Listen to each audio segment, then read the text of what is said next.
भारत में तेजी से बढ़ रहा है फार्म हाउस और फार्म लैंड इन्वेस्टमेंट। क्या सेकेंड होम का नया ट्रेंड अब बन रहा है? कुछ साल पहले तक भारत के लोग रियल एस्टेट इन्वेस्टमेंट के लिए मेन रूप से दो चीजें देखते थे, अपार्टमेंट या रेजिडेंशियल प्लॉट्स। लेकिन अब तेजी से नया ट्रेंड उभर कर आ रहा है फार्म लैंड और फार्म हाउस इन्वेस्टमेंट। देश के कई बड़े शहरों के आसपास लोग अब फार्म लैंड खरीद रहे हैं और उस पर फार्म हाउस भी बना रहे हैं। और इसकी सबसे बड़ी वजह है सेकेंड होम लाइफस्टाइल, पॉल्यूशन से दूर रहना और तेजी से बन रहा इंफ्रास्ट्रक्चर। तो सवाल आज का ये है कि क्या फार्म लैंड इन्वेस्टमेंट सच में प्रॉफिटेबल है और क्यों बड़े शहरों के आसपास फार्म हाउस डिमांड तेजी से बढ़ रही है। आज इसी ट्रेंड को डिटेल में आपको समझाएंगे और समझेंगे। आज के इस वीडियो को लास्ट तक देखिएगा, तब ये आपको इन्वेस्टमेंट का कंसेप्ट क्लियर होगा, क्या वाकई में फायदे है या नहीं है। अगर मेरा ये एनालिसिस पसंद आए तो लाइक कमेंट शेयर जरूर करें और फ्यूचर में रेगुलर ऐसे इंपॉर्टेंट एनालिसिस देखने के लिए फटाफट चैनल को सब्सक्राइब कर लीजिए। तो चलिए शुरू करते हैं। नमस्कार, मैं हूं प्रदीप मिश्रा। प्रॉपर्टी मिश्रा शो में आपका स्वागत है। यहां हम आपको इन्वेस्टमेंट करने का सही तरीका और इन्वेस्टमेंट करने की सही स्ट्रेटेजी बताते हैं। तो चलिए शुरू करते हैं। सेकेंड होम कंसेप्ट तेजी से बढ़ रहा है।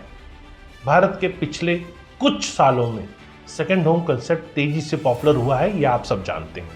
और स्पेशली मेन रूप से बिजनेस क्लास, प्रोफेशनल्स और एंटरप्रेन्योर्स अब बड़े शहरों के बाहर नेचर के करीब प्रॉपर्टी खरीदना लोग ज़्यादा पसंद कर रहे हैं।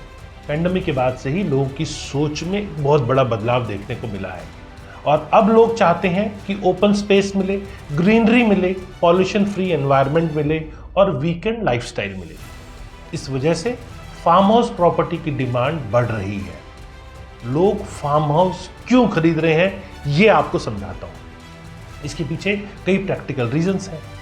पहला, वीकेंड लिविंग, जैसे दिल्ली, मुंबई, बेंगलुरु जैसे बड़े शहरों में ट्रैफिक, पॉल्यूशन और स्ट्रेस काफ़ी ज़्यादा है।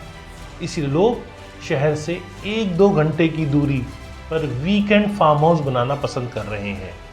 अब नेचर बेस्ड लाइफस्टाइल के ऊपर भी यह बात करना ज़रूरी हो जाता है, क्योंकि फार्म हाउस प्रॉपर्टी में लोग ऑर्गेनिक फार्मिंग, गार्डनिंग और ओपन लिविंग करना जैसे लाइफस्टाइल एक्टिविटी एंजॉय करना चाहते हैं।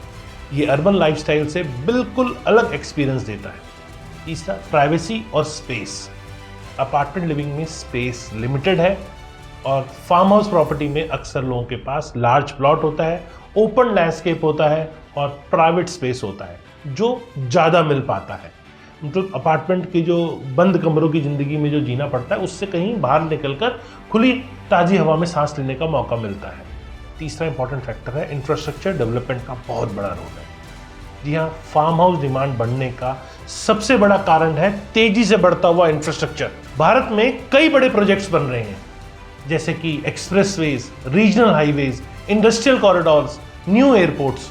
इन प्रोजेक्ट्स की वजह से पहले जो इलाके रिमोट माने जाते थे, अब आसानी से एक्सेसिबल हो रहे हैं। एग्जाम्पल के तौर पे दिल्ली एनसीआर में Delhi Mumbai expressway, Dwarka expressway, KMP expressway, Delhi Mundka region जैसे प्रोजेक्ट्स में आउटस्कर्ट्स एरिया की कनेक्टिविटी काफ़ी बढ़ा दी है, जिससे फार्मलैंड का इंटरेस्ट भी बढ़ रहा है। जी हाँ, फार्मलैंड इन्वेस्टमेंट को लोग लॉन्ग टर्म एसेट मानते हैं। कई इन्वेस्टर्स फार्मलैंड को लॉन्ग टर्म एसेट के रूप में देखते हैं। ये बिल्कुल सच बात है, क्योंकि अपार्टमेंट की वैल्यू कई बार स्टैग्नेंट हो जाती है, लेकिन लैंड एसेट लॉन्ग टर्म में ज़्यादा अप्रिशिएशन दे सकता है, खासकर अगर आसपास इंफ्रास्ट्रक्चर डेवलप हो जाए तो।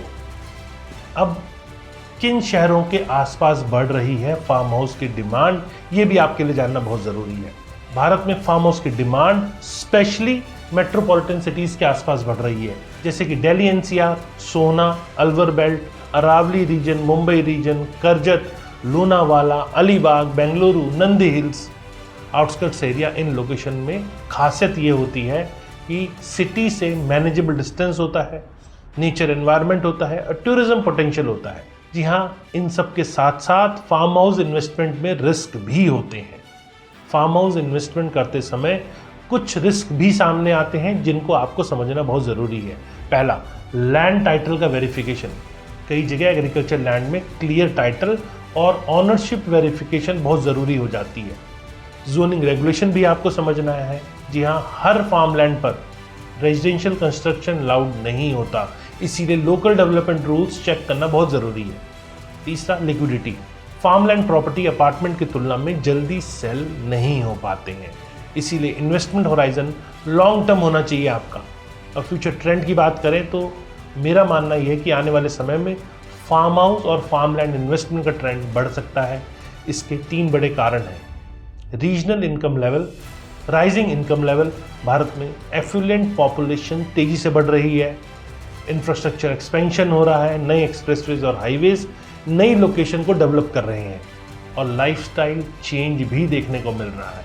अब लोग सिर्फ प्रॉपर्टी नहीं बल्कि लाइफस्टाइल एक्सपीरियंस रखना चाहते हैं, और इंडिया के अंदर फार्म हाउस और फार्मलैंड इन्वेस्टमेंट एक नया इमर्जिंग ट्रेंड बन चुका है।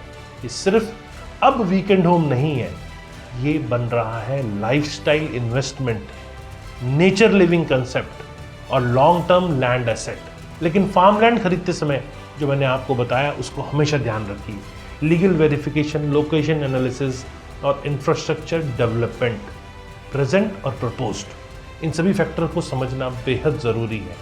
अगर आप चाहते हैं कि real estate investment trends, land opportunity और पॉलिसीज़ डिटेल में मैं आपको इसी तरह समझाता रहूं, तो फटाफट चैनल को सब्सक्राइब कर लीजिए।